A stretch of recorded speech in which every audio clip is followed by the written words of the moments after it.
Welcome back to another edition of the Sanguine podcast.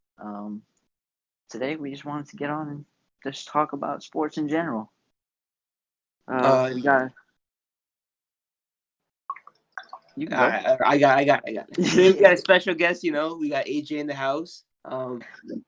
He's here to talk about the playoffs because that's always a big time of the year for the NFL and you know others in general, I guess, and then even the NBA. Some predictions for that. Yo, let's get it. I know we've been waiting for a long time to do this. This is almost a month overdue, but glad we can finally hop on and do this. Yes, sir. Oh, playoffs are interesting. What do y'all think about it so far? Hey, so I just want you to know, before the Ravens game, I texted Suv and I was like, "Watch this W by the Ravens." That's Cap. Yo, That's Cap. Wait. You mean by Lamar the halfback Jackson? Because he's not a quarterback by no nah, means. That stop boy's it. garbage. Oh He's my trash. god. All right, so Snake, what do you think about that statement that Suv just said? He said Lamar Jackson is a halfback. For our viewers who might not know, he's referring to Lamar Jackson being a running back. So Snake, what do you think about that? I think it's very very If he's wrong. disrespectful. Yes, Lamar Jackson is a quarterback with halfback like skills. He can't throw the ball as well as other quarterbacks. I guess No, that's you went too far. obvious. You went too far. He can't throw the balls where your statement should have ended. You extended it way Nah, too dude. far. He can't throw the ball like other quarterbacks, but his running ability makes him a good quarterback, and he showed that in that Titans game.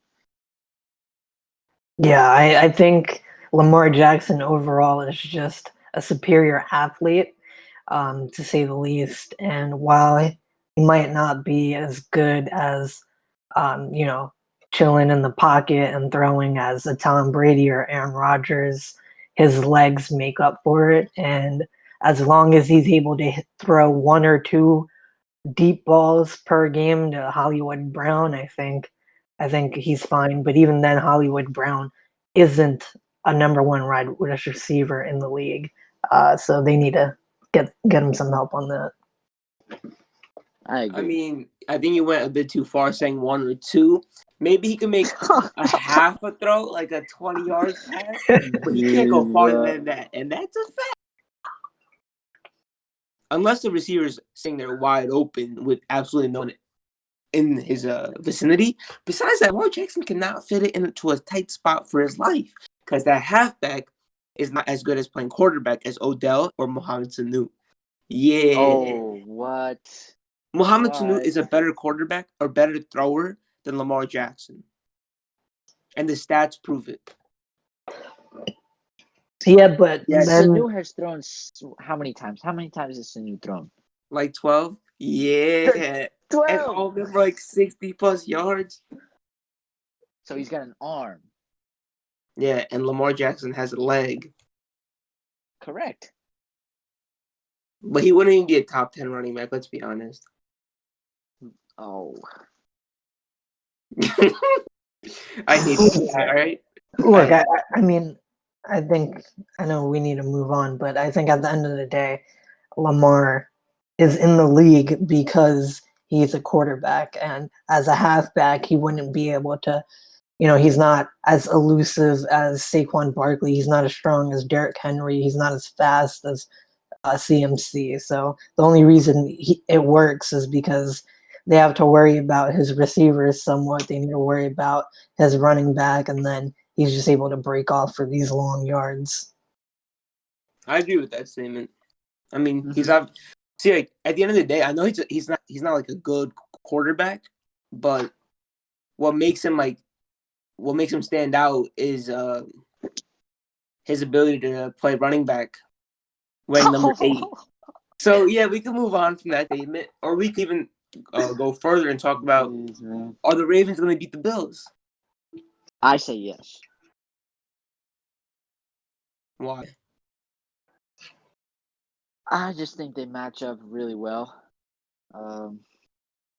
Bills are obviously really hot right now. I wouldn't want to play the Bills, but I think that the Ravens have the pieces to be able to stop them, and even put up points on them. Because the Bills don't necessarily have a rushing defense, and all the Ravens do is rush. Let me counter that statement. The Bills' rushing defense has been there and has been like improving steadily, especially since last game where they pretty much shut down Jonathan Taylor. Naeem Hines had, I mean, towards the end they started getting momentum, right? Like those rushing yards by Hines and whatever. But that was when the defense was worn out. When the defense is playing hard, angry, and just aggressive, Ravens are not going to run, especially with the speed that the Bills possess in their linebacking corps and even their rushers. I don't think Lamar Jackson's going to get outside of the pocket as much as he's used to. But even if he wants to throw downfield, I don't think he's going to have open receivers because of how bad his receivers are. Because of Jordan Poyer, Micah Hyde, Trey White, I think Yeah, that defense is defense is superior to whatever the Ravens can throw out at the Bills. AJ, what do you think about that? Yeah, I think it's either going to be the Bills blow them out or it's going to be a very, very high scoring game. And if it's like that, then possibly the Ravens have a chance. But I'd say 70% chance the Bills blow them out, 30% chance the Ravens can miraculously somehow win it. I agree with you because, I mean, the Bill offense, we already know that's electric, right? They played a great defense last week. They still put up a good amount of points. How many did they put up? Like 27 points or something? And more. I think they put up 20. I think it was like 27, 27. 24. Yeah. And the Ravens defense is not as good as the Colts defense. And the Ravens defense hasn't been playing as well as they were last season. And even when they were playing well, it was against like teams like the Jets, the Jacksonville Jaguars, like not real competition. But they did shut down Derrick Henry last week. But that's Derrick Henry. You just stop the run, and I guess that's because they're not afraid to play physical. But I feel like with the Bills, you have a whole different 100%. challenge. Yeah, I agree. Yeah. Because you got Stephon Diggs, right? Who's going to shut down Diggs? Marcus Peters? He's too slow. And then Josh Allen's running ability. Yeah. Yeah, I don't think the Ravens defense needs to worry about Singletary at all. If they're able to lock down King Henry, then Singletary is, no disrespect, but a very easy matchup. I think they just gotta have a QB spy on Josh Allen, and if they can do that, then they could, they don't have to stack the box. They can play a few more safeties and worry about Stephon Diggs, worry about Davis, worry about Beasley, and can possibly have a chance. But I think even if you if you don't stack the box, it creates opportunities for Zach Moss, for a Devin or Singletary, because they're not those like insane elite running backs, but they get the job done, and that's all you need in the playoffs. You need to be able to play fundamentally sound and just hard mouth football, and I think the Bills could do that, and that's why I have the Bills winning over the Ravens 100% lock. What do you guys think about Devontae Freeman being part of that rushing offense now with Zach Moss out? Devontae Freeman, like the Giants? Yeah. They signed him off. Actually? I'm pretty sure. I saw a report saying that. I don't think he's going to get minutes. So I think they still have TJ Yeldon too. Unless he's deactivated, but I'm not exactly sure about that situation. The game I'm really excited for though that Devontae Adams and Jalen Ramsey matchup. Yeah. Yeah. Who do you guys have winning that matchup? Ah, man, I think it's a difficult situation because if Jalen Ramsey can shut down Devontae, Aaron Rodgers MVP season for sure, but with his number one receiver basically on an island for the game, I would assume it would be difficult. It'd make it a more interesting game than it would be if Jalen Ramsey were not on the Rams. I was watching something earlier this morning saying when the Packers and Aaron Rodgers go up against an all-pro corner, they're 1-6 in the past 7 games. Jeez. And last time Jalen Ramsey played Devontae Adams, let up 1 catch for 5 yards. But Matt LaFleur is not a head coach. The entire offense has changed, and that could play a factor. But Jalen Ramsey's gotten a lot better. Yeah, obviously it's a great What's and Donald's interesting match. situation? Oh, No, I was saying, go ahead. no, you go. You go. No, I was just gonna say I think it's a pretty good matchup, but I think Green Bay is going to win. I don't think it will be as easy as the Bills, but I do think with Aaron Rodgers just being such a veteran quarterback, we don't know how healthy Jared Goff's going to be, which obviously can be huge because their second string quarterback obviously got hurt. So I think Green Bay does win it, and I think Green Bay.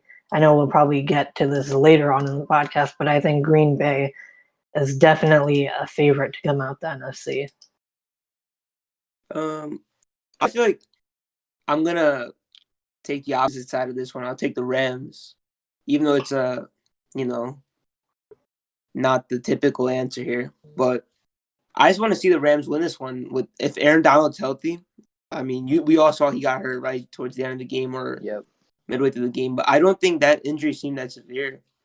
So I feel like if he's healthy, the run game's eliminated, right? You got Joseph Day or whatever the guy's name is, a solid pass rush, and those corners, right? Troy Hill, Williams, and Jalen Ramsey up against Devontae, Scantling, and Lazard. Those guys get shut down. Yeah. And then you got either Leonard Floyd or somebody on Tunyon.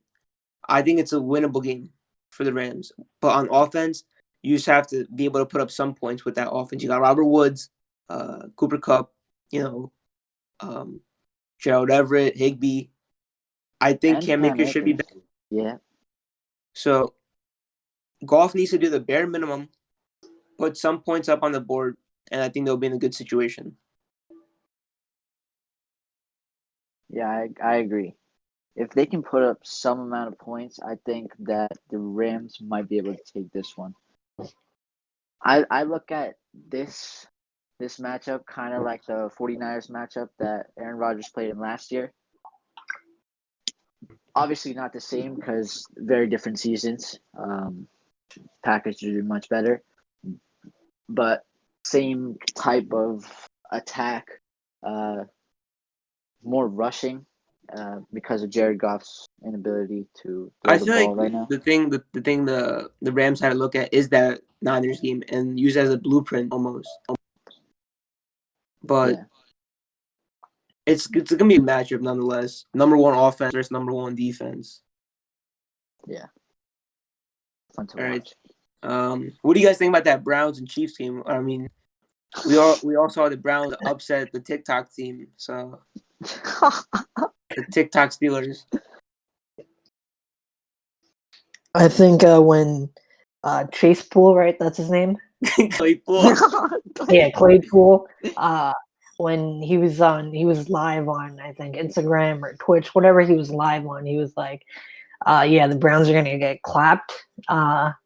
I believe him, and I think while it won't be an easy win for the Chiefs just because it's the playoffs and you never know, I do think the Chiefs will win this pretty easily. I I think it's gonna be agree. a blowout. Yeah, I'll agree on this one. It will be a blowout. Because Chiefs are just different. especially if the Browns or if the Browns defense does not have Denzel Ward, I mean, what are you really gonna do against the Chiefs? If Mahomes is dropping back more than he should be dropping back, if he doesn't sit in that pocket, then it creates a lot of miscues for that Chiefs offense. But if Mahomes looked back at the film, see what he saw what he was doing wrong, right, throughout the entire season, dropping back too far, right? You should only be dropping back 5 to 7 yards. He was dropping back 10 to 15, and that kept making it easy for these edge rushers to collapse into him. Like if Miles Garrett and whoever's on the other side gets to get that easy just edge rush walk around the tackles, then I think it's an easy game or a competitive game rather. The Browns have a shot in. But if Mahomes is sitting up in the pocket where his offensive lineman can actually do work, then I think the Chiefs blow them out. Yeah, that's valid. Yeah, Also, the injuries that the Browns have right now to their offensive linemen, a lot of them went down, and now they have some randos in that just came off like the practice squad or whatever. I think it will be difficult for them to compete against the Chiefs. AJ, what were you saying about? no, the thing that just a different perspective on the Chiefs overall. I think we all agree that they'll blow out the Browns. I think even if the Browns were fully healthy, and yes, including Odell never got hurt, I think it still would be an easy win for the Chiefs.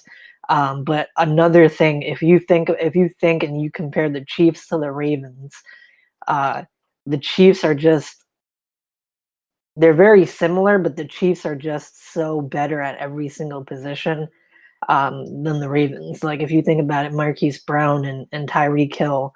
Uh, Man, a what did the little, Ravens have to do with this? no, I just thought it was. I mean, you could cut this out. I see what you're saying. I'm Yeah, not cutting it out. It's an interesting take. Yeah, but I mean, you think about that halfback of a quarterback. Patrick Mahomes has the legs, obviously not as much as Lamar, but he has the legs. Marquise Brown and Tyreek Hill, while Tyreek Hill is much better. There's some comparison to be made there. I think. Are you talking about in terms of talking about what type of weapons Lamar is given? Yeah, like that. I feel like the offensive setup is very similar. It's just the Chiefs are so much better. And I feel like Mahomes helps them makes them better. Like Marquise Brown on the Chiefs, I feel like he would be a much better player than he's on the Ravens, just because of Marquise Brown's pure speed and Tyreek's pure speed. But Tyreek's obviously developed right over his career. Marquise Brown could be put in that same situation in Kansas City, and I feel like his outcome as a player would be much better Kansas City with Andy Reid than it is with Harbaugh in Baltimore. yeah, I can agree on that one. Even like the tight end situations with Mark Andrews and Travis Kelce. Obviously, Travis Kelce is far superior, but just I feel like that offensive setup is very similar. But the Chiefs just press the upgrade button on all the players. Yeah, yeah, pretty much. Mhm. All right. The last matchup for divisional round is the Bucks and Saints game. What do you guys feel about that one, or how do you guys feel about that one? AJ, I think this will be the closest matchup yet. And it will probably be the most fun matchup to watch uh, with Drew Brees against Tom Brady. Never happened in the playoffs, especially in the divisional round. Obviously, Tom Brady was in the AFC, but I think this is very interesting. And I do believe that the winner of this can potentially go on to the Super Bowl. It will obviously be them against the Packers, I believe. But I do think that this matchup will determine a lot. And if I want to say, I'd say the Saints are going to win, but I want the Buccaneers to win. Haven't the Saints and Bucks played? Obviously, they played in the regular season. What was the record for that 2-0 Saints? Yes.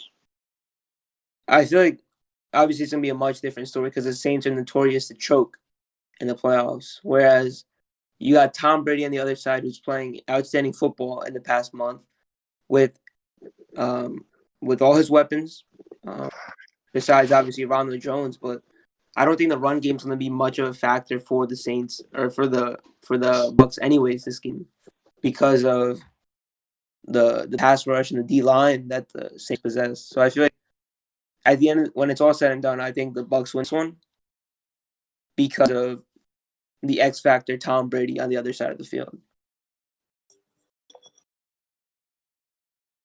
Yeah, I don't necessarily like the idea of Tom Brady competing for another Super Bowl again, but I feel like he can pull this one out from the Saints with the matchup that he has. I think it's quite possible just because of the weapons that he has around him, best that he's had throughout his career. AB is finally playing in full form.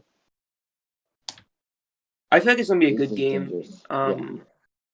But overall, my winners for this week are going to be the Bills, Bucks, Chiefs, and Rams. And the reason I say Rams, obviously, is I'd love to see an upset in the divisional round. And I feel like that's the most practical upset this week. All right. Yeah, and my overall take would just be the Packers, the Bills, the Chiefs, and the Saints. Who do you guys have winning the Super Bowl? Or even making the Super Bowl, the two teams? Chiefs for sure.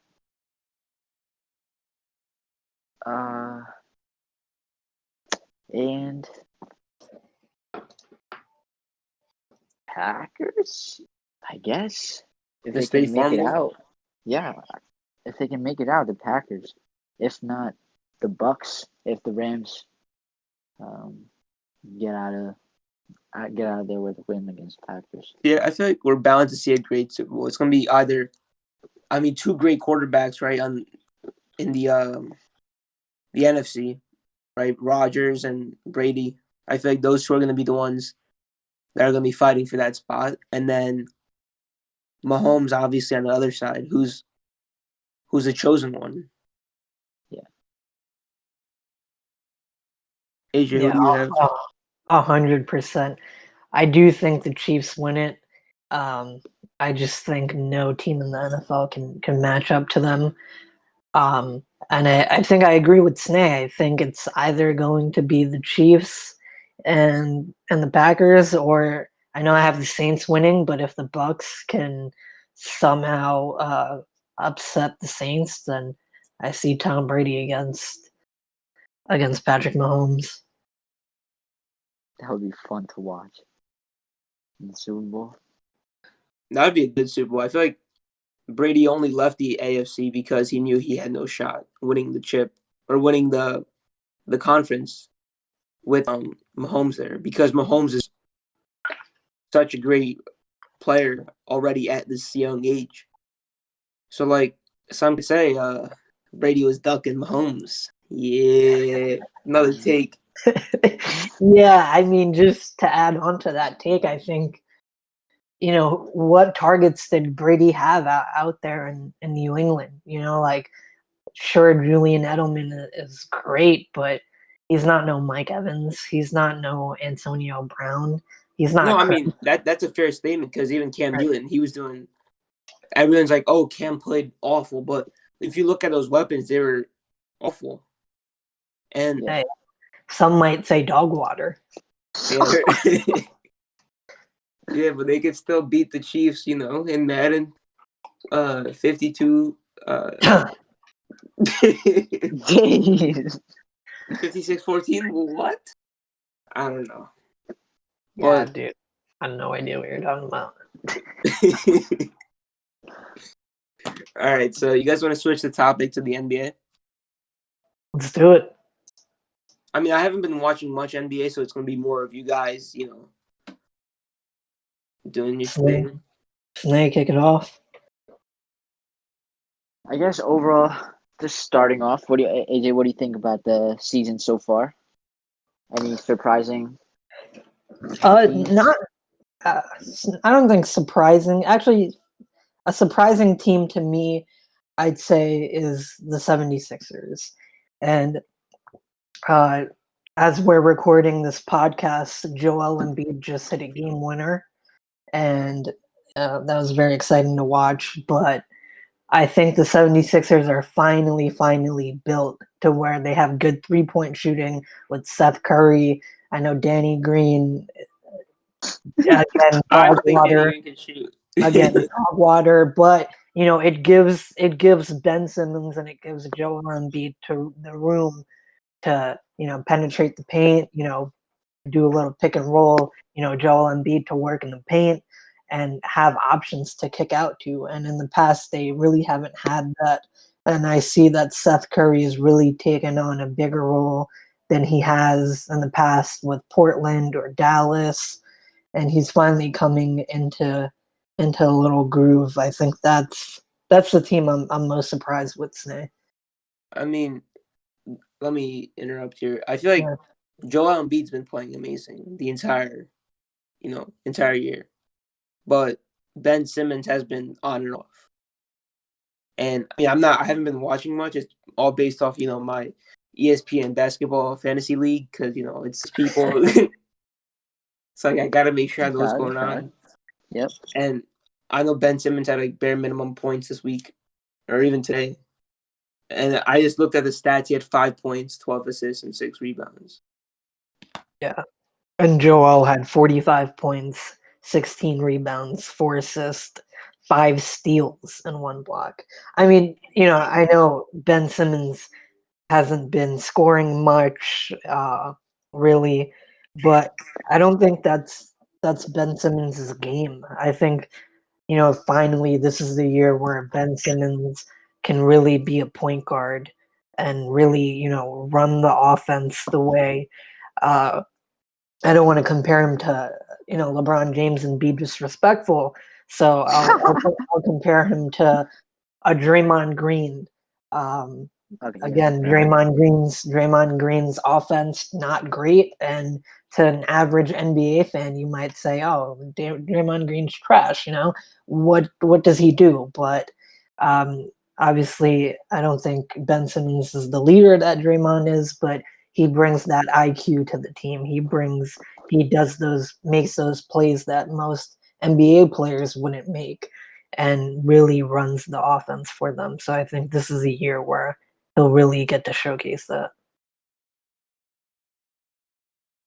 I agree.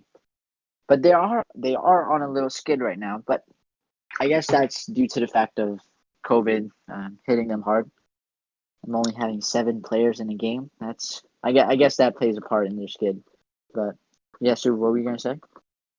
I feel like the only team I've really been watching besides the Nets are the Suns, and the Suns carry that momentum from that bubble. They're 7-4 right now, which is I'm not used to seeing them play this well early on in the season. Because usually they do start off semi hot, but they usually start dropping games. But they've been playing well for a majority of the season, and I hope this momentum continues. D-Book's playing well. Chris Paul, he's not been asked to score a lot of points, but he's been playing well as like a field general type of player. For sure. I think I guess if this is considered a bold take, but when it's all said and done, I think that Chris Paul is a top 5 true point guard of all time. If you're talking about straight point guard skills, I think Chris Paul is 100% up there in the conversation. Snay, I'd have to agree with you as well. I think In the beginning of of Steph Curry's tenure of, quote unquote, arguably the best point guard, I was very adamant that no, it's still Chris Paul. Chris Paul is the best point guard in the league, and that was somewhat due to me being an old head. But I think it was more so just understanding the game of this is what the point guard's responsibility is, and obviously Steph Curry has transcended the game. He's changed the game forever. And currently he is the best point guard in the league. And I think with that, I want to pivot to the Steph Curry hate, the Steph Curry slander that we had in the beginning of the season, and what you guys think about that. I mean, personally, I'm not a big, Curry fan. I don't know. I guess it stems from people thinking that KD needed him to win a championship, which he really didn't. Come on now, Curry's just a little piece. No. Curry's like he's like the little Seth Curry on the team at that point. He's just that little piece that needs to be there in order to succeed. Because that, if we're being honest, that the couple years that KD spent in Golden State, KD was the main player on that team by far, and the most important player on that team. I'm not going to say I disagree with you, Suv, but the only thing I'm going to say is that those boys had 2 rings before KD joined the team, and I don't think you can. They had one. Oh, one. Sorry, one. Right. Sorry. But they had 1, but I don't think you could discredit that because KD had 0 before joining them. So I'm not saying like Curry needed KD to win. I mean, technically they needed KD, right, to win the other 2, and they should have won the 3rd if they were healthy. But they definitely would have. Nah, don't even start. 100%. 100%. Don't start. So for those who don't know, Sneh Shah is a very big Raptors fan. Oh wait, speaking of, what's the Raptors record? Stop it. 2-8. Yeah. I don't wanna. It's been rough. Pascal Siakam's dog water. Yeah, we know that one. Oh, I've been saying that since last playoffs, man. He's those so spin bad. moves. Those spin moves ain't going anywhere. What happened to Kyle Lowry? He ate too much? He drank too much wine over the off season. But he got too fat. Those Kyle Lowry memes are the best. Yeah, he looks Damn, like you be peeping those?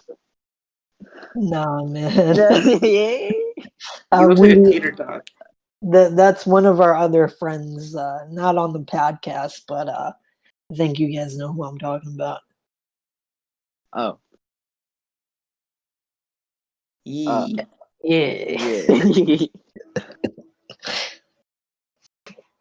I mean, overall, what do you guys think about, who's going to come out on top this year, or top few teams in the league?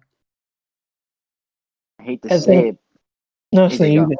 Okay, I think the top 3 teams are the Lakers, the Clippers, not surprising, and the Nets. And it's not, I know you guys might think I'm biased with bringing up the Nets, but I really do think if Kyrie can stay healthy, if KD can stay healthy, if LeVert can stay healthy, Joe Harris doesn't have a history of getting injured, but if he could stay healthy, if Jared Allen could stay healthy, if DeAndre Jordan could stay healthy, if Prince could stay healthy. Okay, so the entire team could stay healthy. So the entire team. All right. I mean, and if the entire team, and I'm naming these people just to show the depth of the Nets.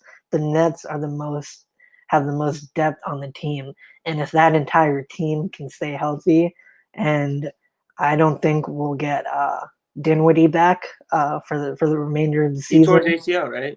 Yeah. Yeah, it was a minor tear though. It wasn't like a full-on tear, but I'm sure he'll be out for the remainder of the season. But if the rest of the Nets can stay healthy, I think they have a great shot of not only coming out of the East but winning the entire thing. Just because their depth is they have so much depth that even with Dinwiddie out, it's like next man up kind of thing. I've been watching the Nets, right? When KD plays, he had 34 points today and Yeah. 13 assists, nine rebounds. The thing obviously that shows up is that record, right? 6-6, which is obviously, not obviously anticipated, but at the same time I feel like that record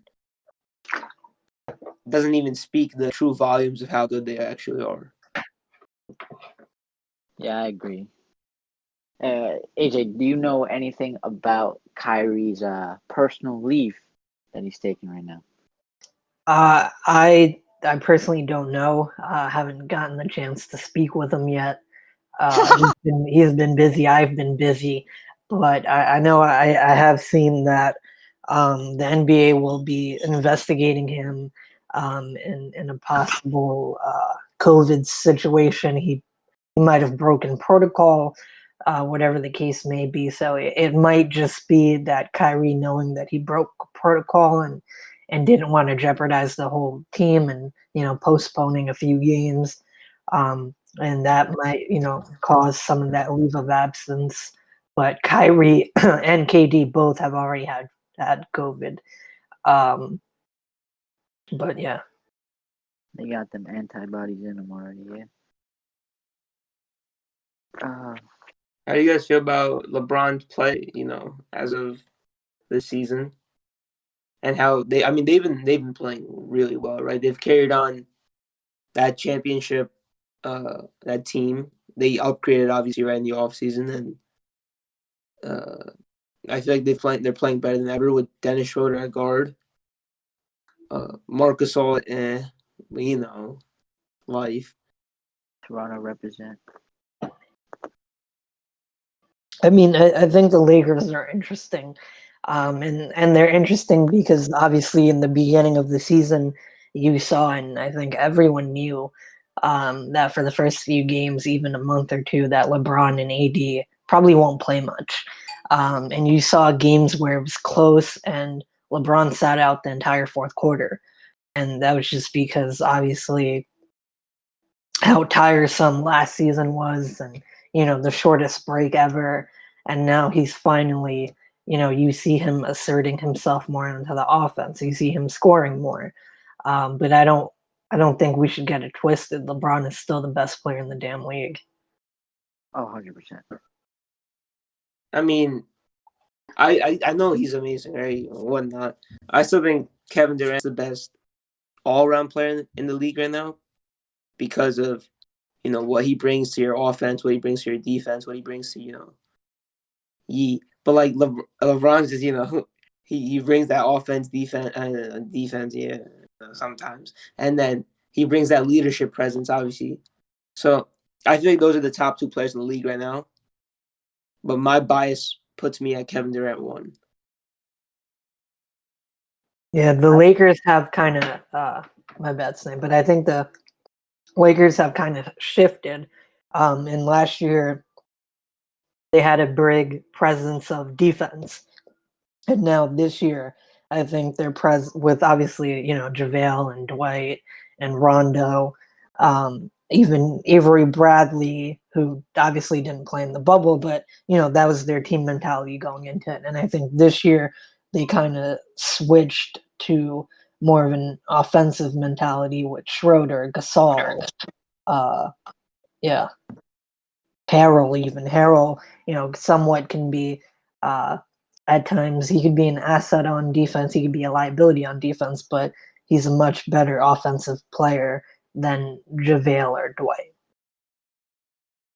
Yeah, I agree. I feel like he's an X factor almost, right? Like if he's playing well, if he's contributing in a positive manner, I think that team has no worries because they know they have a solid player on the court at all times because they have so much depth as well. Yeah. The Lakers and the Nets are definitely two of the biggest powerhouses on their respective conferences. But I think one team or one player, I guess, that I found very interesting this year, Nikola Jokic. He is doing much better than I thought he would be doing. And to me, right now, he is the MVP. By the way, he's playing right now. But Nikola Jokic. I think Jokic is the MVP. I mean, I can't really say anything. I haven't been watching, the Nuggets. He's on the Nuggets, right? Yeah. Sir. All right. This got confirmed. I mean, I haven't been watching him play this season. Don't intend on watching the buddy play this season because he's boring as hell to watch for me. Yeah. I don't like watching a Joker running across the floor. But if you say he's the MVP right now, I'll take your word for it. I won't take your word for it. AJ, you could speak. Yeah, I think so. So just for some preference, Joker is averaging a triple-double right now, and I think he could contain that and really do that throughout the season. But I'd also want to say that Curry might get his second MVP. Right, second or third? Third. Third, right. Curry might get his third MVP this year. And mainly due to the fact that, he was taking a lot of heat in the beginning and then just went off for 60-something, 62 against Portland. And ever since that, he's just been killing and cooking. And obviously right now it's early and let's look at the standing. I know they're 6-4. He's like what Harden Yeah. was last year, right? Right. Golden State is sixth in the West, and Denver is 11th. And obviously, it's still very early, but I think whoever has the higher seed between them when everything's all set and done, I think it's either going to be Curry or Joker. Even Luka, I mean, just because the hype, but obviously, I think Curry and Joker are the first two in that MVP race, as very early MVP race. Yeah, I'm sure a lot will change. We might, we haven't talked about anyone in the East, but let's see how the Nets record ends up. Maybe between Kyrie, KD, one of them gets it. I don't think anyone. I'm hoping KD gets it, but that's just me repping KD. I don't know how the voters will feel about giving this to KD, but KD might win Comeback Player of the Year. Who else could you even put in that That could conversation happen. for Comeback Player of the Year? Could you technically put Curry in that conversation? Because you can't, right? Because he did play last season. I think so, and I just think the magnitude of KD's injury was a lot worse. Was a lot worse, and in recent memory, only Dominique Wilkins has ever come back and performed at such a high level. So you never know. Interesting. I mean, obviously, since Dominique got tore his Achilles, and now we're in 2021, but he tore his Achilles in 2020, right? Or 2019. I think it was 19. 2019, the finals. Yeah. Yeah, 19. Yeah, 19. So a long time has passed, and with the advancements of technology, and obviously KD has the best doctors around him. So I think KD will be able to return to maybe not 100%, but at least 80 to 90% of what he was before. And I think you can see it, like just the basketball moves that he makes and the basketball moves that he used to make, the cuts that he makes, the dribble moves that he makes, even just jumping off a 1 foot, jumping off a 2 foot, something that, a regular NBA fan might not see, even get how he gets around screens, off ball screens. I think I don't see a big difference, and thank God he's able to improve his health so far. I mean, I've watched him. Right, he's been playing really well. The games he has played, and obviously it took him a couple games to get started, but I definitely think like further into the season, you're gonna see like with Katie, you're used to taking shots over people, making them 100 times out of 100 times. Like he's gonna get back to that level soon. I don't think he's there right now, but like with the game today, I think that was one step obviously into the positive direction. Yeah, and especially with Kyrie being out, this is definitely a good time that will help him. We've talked about it before, Suv, the development of Karis LeVert.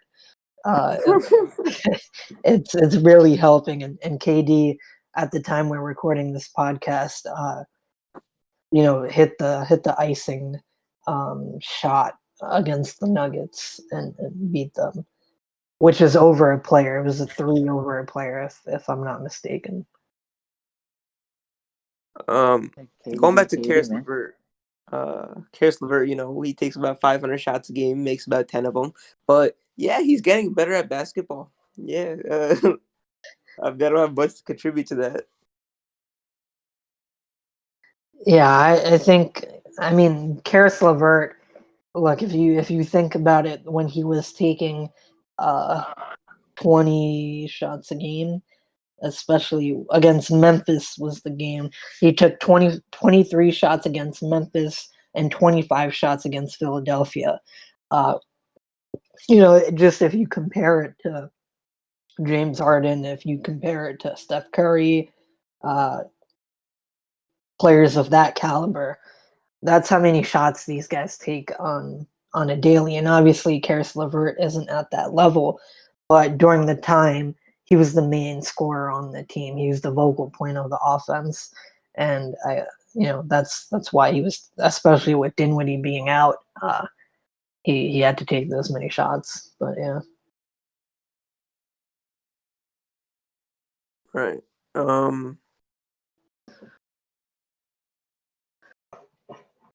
So, do you guys have anything to add about the NBA?